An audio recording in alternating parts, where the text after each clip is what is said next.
자, 지금 이제 뭐 이렇게 진행이 됐었죠. NPL 투자 방법 이렇게 진행이 됐었는데, 지금은 이제 뭐 이런 방식보다는 오늘은 이제 이 NPL로 어떻게 수익을 내는지. 제가 이제 처음에 NPL 지테크 아는 만큼 더 번다라는 책을 썼을 때 경매 학원에서 저를 엄청나게 강요를 요청이 왔었어요. 이때는 NPL이 이렇게 보급이 안 됐을 때거든요. 근데 경매 학원에 NPL 투자 물건, NPL 권리 분석 이야기가 들어가지 않으면 경매 학원에서 이제 안 일정을 했었어요. 근데 제가 국내 최초 금융기관 MRP 산정 방식이라고 해서 MRP는 최저 매각 예상 가격을 이미 내가 계산해놓고 매입을 하는 거예요. 그 부분 MRP 산정 방식 같은 경우는 감정가 곱하기 매각가율 나누기 1.15 15% 할인해 주거든요. 그래서 15% 할인해서 살 수가 있어요. 그런 부분들인데 이미 금융기관에서는 최저 매각 예상가 MRP라든지 이 금액을 산정해놨는데 MRP 가격을 모르는 경우에는 원금가이자 경매비용까지 다 주고 샀었다. 하지만 지금 NPL은 여러분들이 아셔야 될 게 뭐냐면 은행에서 5억짜리 상가를 3억 대출을 했어요. 은행에서 60%. 그러면은 과거에는 3억 원금하고 이자하고 경매비용을 다 주고 NPL로 매입을 했어요. 그런데 지금은 이 NPL이 원금 3억짜리 상가 시세가 5억인데 은행에서 대출 3억밖에 안 해줬어요. 그런데 지금은 2억 5천에 NPL 채권을 매입해가라고 안 사가요. 그래서 여러분은 2억의 NPL 계약을 하기 전에 이미 이 상가를 매입해서 운영할 사람들을 찾아놓고 은행에서 거래를 하면 여러분들에게 더 좋은 수익을 얻을 수가 있다는 내용들이죠. 그래서 여러분들이 지금 오늘 배울 NPL은 과거의 NPL하고 전혀 달라요. 지금 NPL 학원들이 수강생을 모집을 해도 수강생이 모이지가 않아요. 왜 그러냐면은 수익처가 없기 때문에. 근데 여러분들이 하는 오늘은 NPL을 제대로 알고 가실 NPL입니다. 지금 주변에서 하는 NPL이 아니라 최근에 나온 NPL로 여러분들이 한번 살펴보도록 하겠습니다. 자, NPL GPL이 NPL이 됐을 때 어떻게 수익을 얻을 수 있는지, 그 다음에 NPL 여러분들이 지금 또 하나 이제 수익을 얻을 수 있는 게 좀 전에 말씀드린 NPL 약정금리 플러스 3% 때문에 NPL 투자자들이 NPL에서 결국 다 탈퇴하거나 아니면은 대부업으로 돌아온 사람들이 많아요. 그런데 지금 여러분들이 수익을 얻을 수 있는 NPL은 이 신탁 수익권 증서예요. 이 신탁 수익권 증서는 뭐죠? 신탁 수익권 증서는 연체가 됐을 때 경매가 진행되는 거예요? 공매가 진행되는 거예요?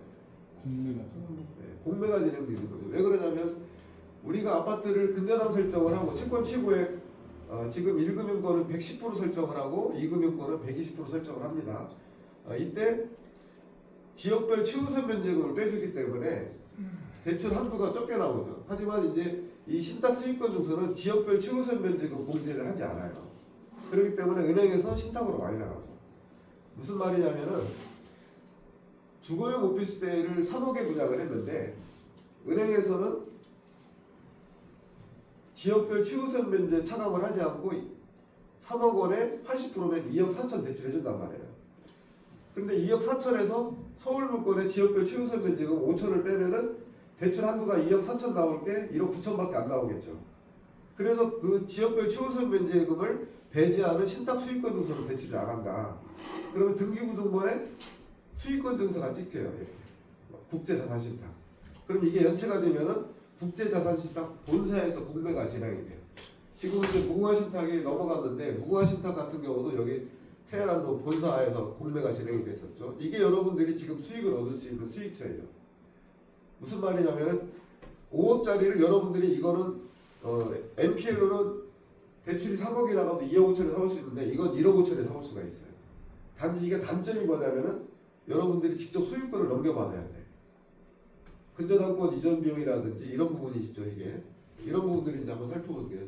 자, 앞서 이제 말씀드린 것처럼 NPL은 론세, 채권 양도양수 방식이라든지 채무인수 방식이라든지 입찰 참가조건부 사후정산 방식, PRU 방식 4가지 방법들이 있어요. 자, 그런데 여러분들이 주변에 NPL 강의를 하는 데는 수익 난 것만 얘기를 해요. 저는 오늘 주로 실패 사례만 살펴볼 거예요. 그리고 여러분들이 실패 사례만 잘 학습을 하셔서 NPL 투자에 관여를 한다면은 실패하지 않는 방법을 찾아내겠죠. 자, 그 다음에 NPL 투자 이 약정금리 플러스 3%가 2018년 3월 30일 금융감독원에서 모든 금융기관에 시달을 했어요. 그 내용이 뭐냐면 현재 금리 플러스 3% 이상 받지 마라. 이 약정금리 플러스 3%의 뜻을 이해하세요?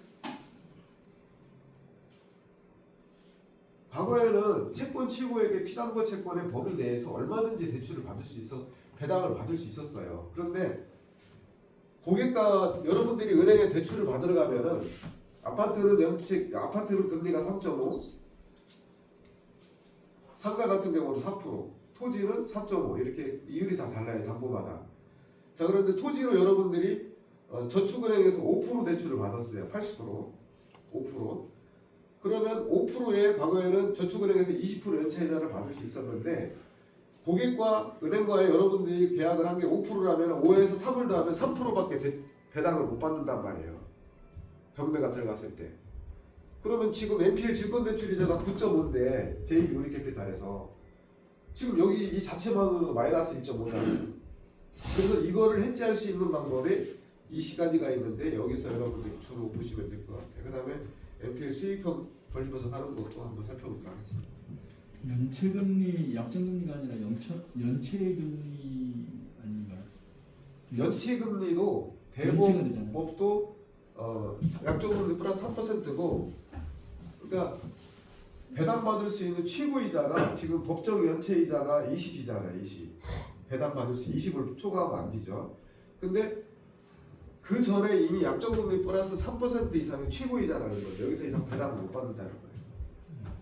보통 은행이 연체금리가 이렇게 하나요? 만약에 3%에 빌려줬는데 우리은행은 연체이자가 17%고 신협 같은 경우 수협은 연 19.5가 최고이자예요. 근데 경매 신청을 할 때 최고이자 19.5로 신청을 하지만 실제로 배당받을 때는 약정금리 플러스 3% 이상 못 받아요. 제가 여러분들이 저번 주에 말씀드린 배당 얘기할 때 여러분들이 1순위도 나가지만 2순위로 나갈 때 1순위가 배당받을 때 약정금리 플러스 3% 이상 배당받지 않도록 배당매제 신청을 해야 된다는 게 그 말이에요. 쓰면서 얘기를 좀.